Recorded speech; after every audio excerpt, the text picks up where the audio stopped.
আজকাল আর এই বাজারে আসতে মন চায় না। কেন গো গোপাল দাদা, কি হয়েছে? আরে সে আর বলিস কেন, মাংসের যা দাম বেড়েছে সে তো আর বলবার নয়। সে যা বলেছ, ওই খগেনের দোকানে তো দাম তো এবার আকাশ ছোঁয়া। কোথায় ছুটির দিনে একটু মাংস ভাত খাবো আনন্দ করে, তাও পারা যায় না। ওই খগেনের কথা বাদ দাও তো।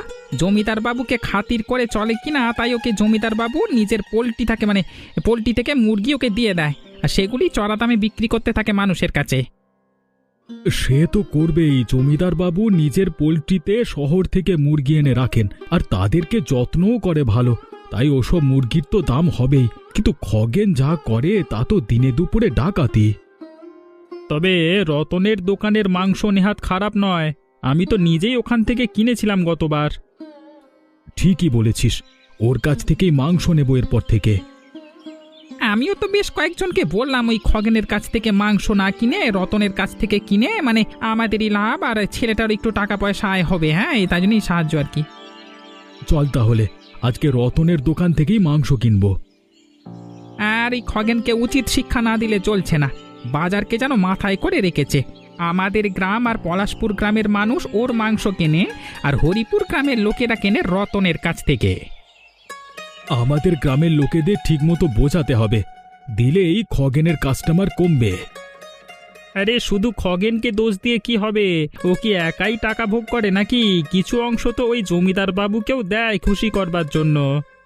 সে আর বলতে, নয়তো সপ্তাহে সপ্তাহে জমিদার বাড়িতে ওরকম আনন্দ অনুষ্ঠান চলে, এমনি এমনি কি সবই ওই 2 নম্বরই পয়সার খেলা।